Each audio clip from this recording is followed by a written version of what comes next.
오늘 우리에게 주시는 하나님의 말씀은 시편 20편 말씀입니다. 구약성경 816면 시편 20편 1절에서 9절 말씀입니다.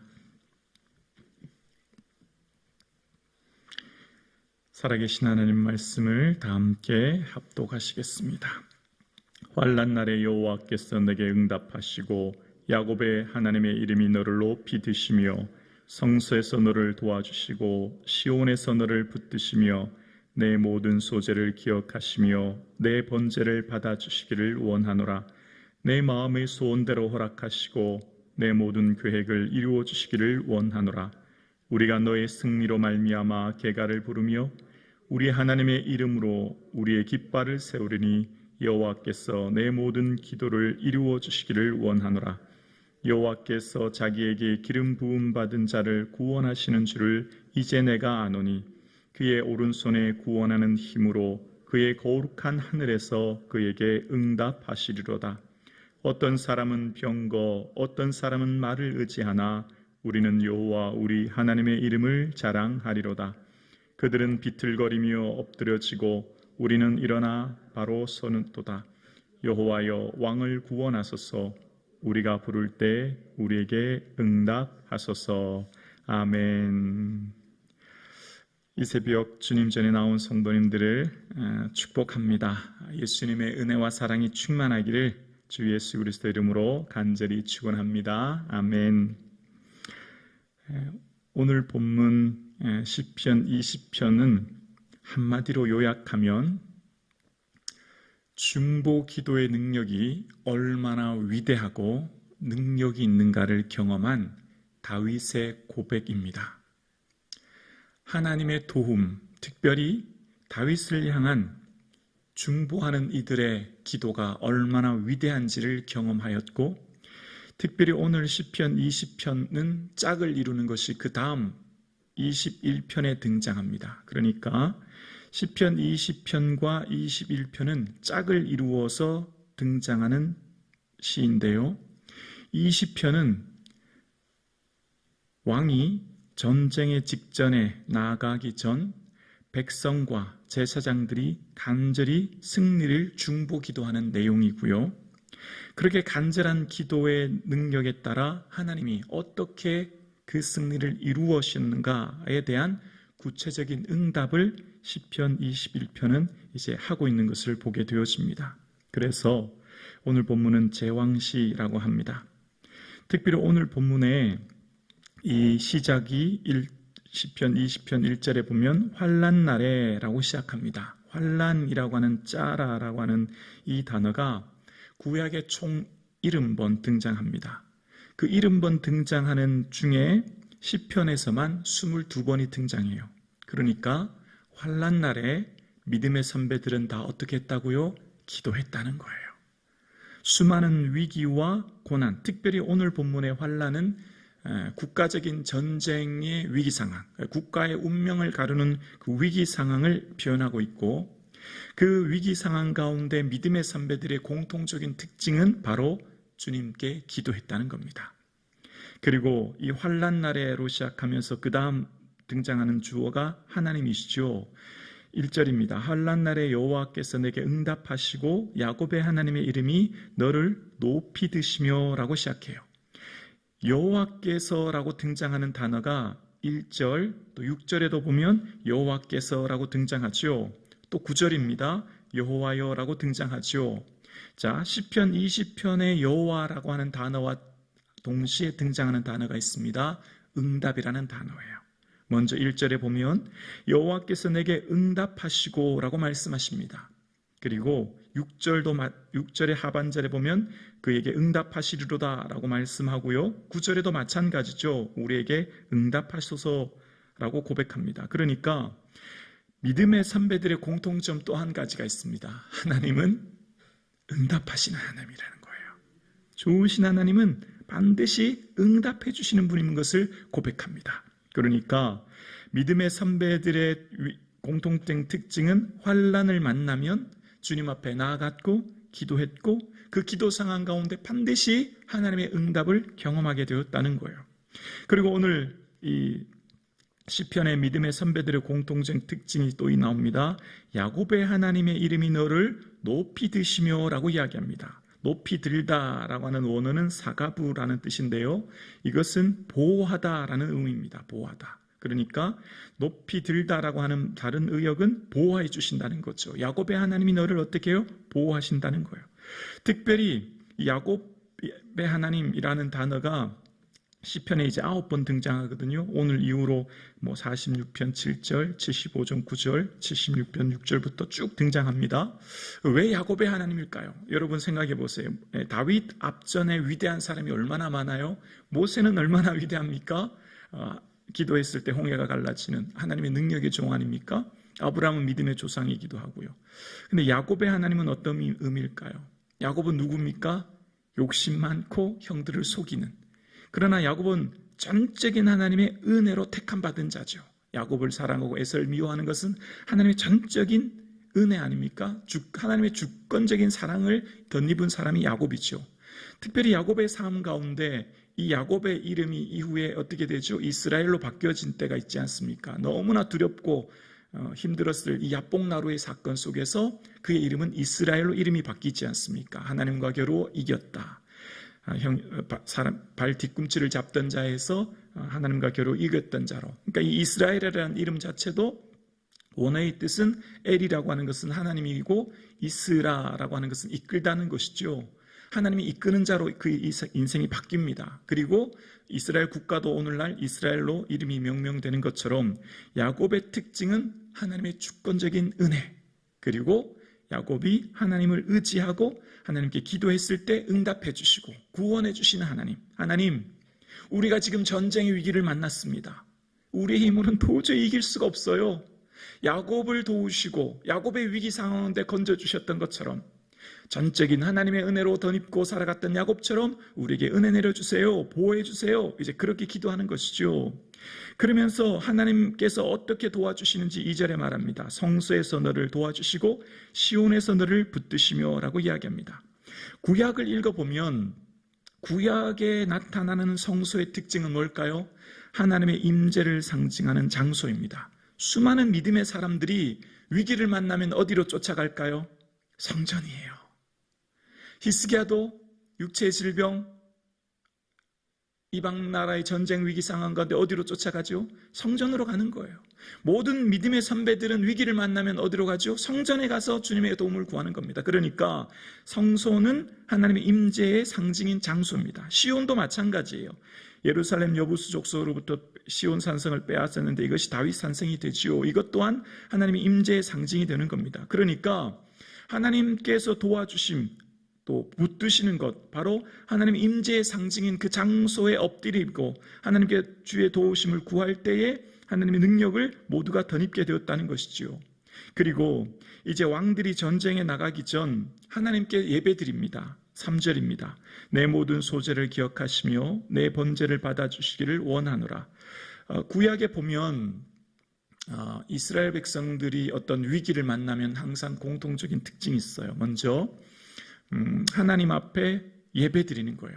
여러분 사무엘상 7장도 보면 이제 블레셋이 공격해 왔을 때 이스라엘 백성들이 미스바에서 함께 기도하고 이제 번제를 드립니다. 번제를 드릴 때 하나님께서 큰 우레를 발하셔서 이제 블레셋과의 전쟁에서 승리하시거나 어떤 위기 상황에서 건져 주시는 것을 보게 되어집니다. 그러니까 전쟁의 문제를 만나면 이스라엘 백성들은 가장 먼저 하나님께 예배 드리는 거예요.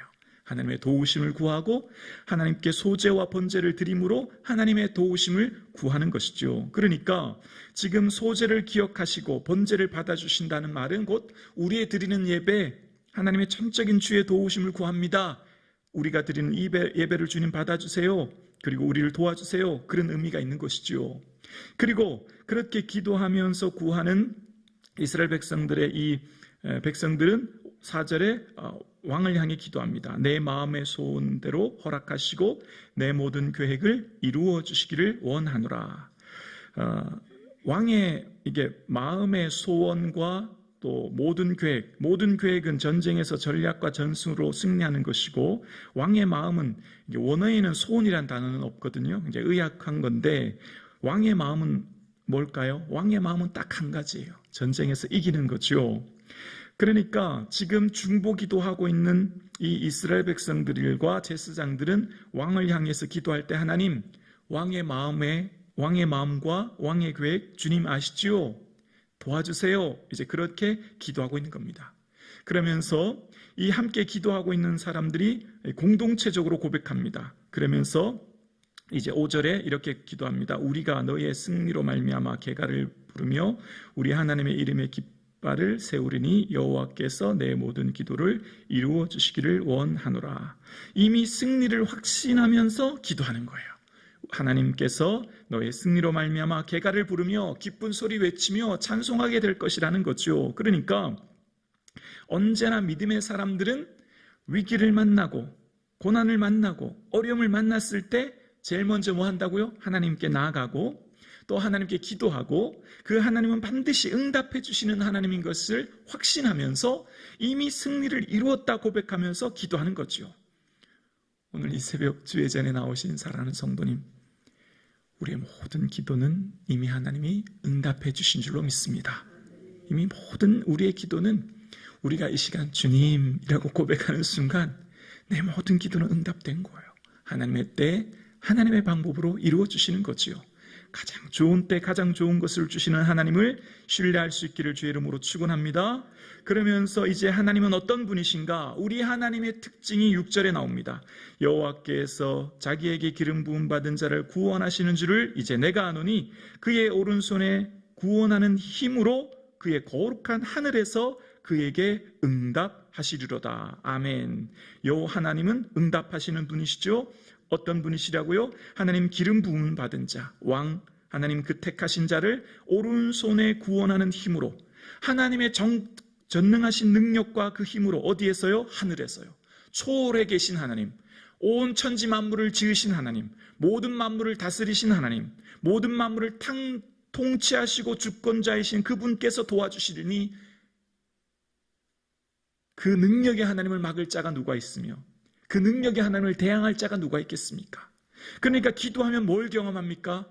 하나님의 전능하심을 경험하게 되는 줄로 믿습니다. 여러분 지난번 시편 18편도 여러분 묵상할 때 기억나시죠? 하나님의 전능하심과 능력 말입니다. 하늘에 하나님의 능력이 얼마나 대단한지를 경험하는 것이죠. 그러니까 기도하고 엎드리는 자에게 반드시 주시는 은혜가 있습니다. 하나님의 능력을 경험하게 되는 줄로 믿습니다.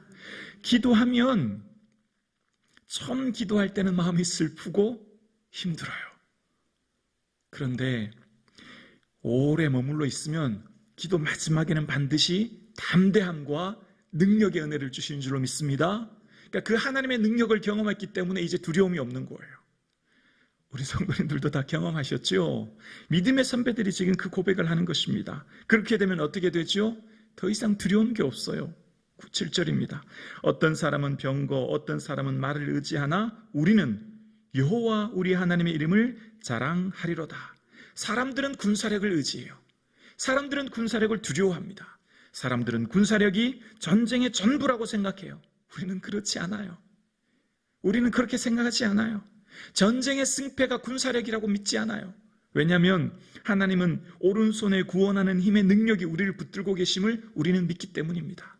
오늘 함께 예배드리시는 사랑하는 성도님, 인생을 살아가면서 여러분 무엇을 의지하고 계십니까?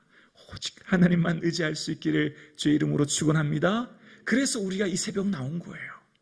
그래서 우리의 자녀, 우리의 가정과 직장, 기업, 우리의 모든 것, 우리 교회, 오직 주님만이 우리의 힘이요 능력임을 우리는 믿기에 이 새벽 기도하는 줄로 믿습니다.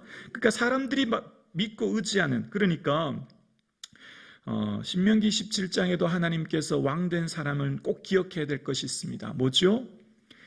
병마를 많이 두지 말라는 거예요.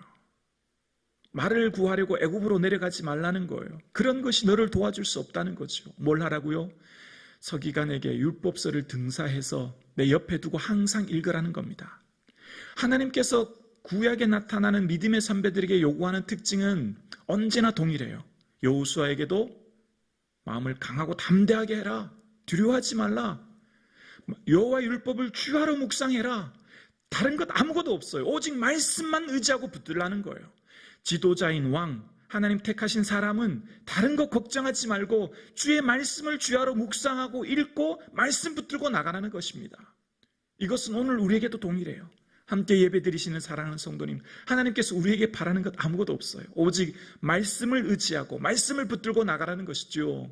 오늘도 이 새벽 사랑하는 우리 성도님들, 말씀 붙들고 나아갈 수 있기를 주의 이름으로 축원합니다. 말씀의 능력이 있는 것입니다. 그래서 하나님께서는 병거와 말을 의지하지 않는 그들을, 이 믿음의 선배들은 우리 하나님의 이름을 자랑한다는 겁니다. 하나님의 이름을, 이 자카르란 말은 기억한다는 거죠. 위기 상황 가운데서 항상 기도하고 하나님께 기억해야 될 것이 있습니다. 우리 하나님의 전능하심이죠. 위기를 만나면 세상이 무너지는 것 같고 내 인생이 곧 망할 것 같고 내가 막 큰일 난 것 같지만 그때 어떻게 하라고요? 기억하라는 겁니다. 하나님이 나를 붙들고 계심을, 하나님이 나를 함께하고 계심을. 그래서 병거와 말을 의지하는 사람은 어떻게 돼요? 8절입니다. 그들은 비틀거리며 엎드려진다는 거예요. 그들은 병거와 말을 의지하지만 별 수 없다는 거예요. 결국 그들은 비틀거리고 엎드려질 수밖에 없지만 우리는 어떻게 해요? 일어나 바로 서게 된다는 겁니다. 그리고 다시 한번 온 마음을 다해 하나님께 9절에 기도합니다. 여호와여 왕을 구하소서. 우리가 부를 때 우리에게 응답하소서. 다윗이 경험한 것이 있습니다.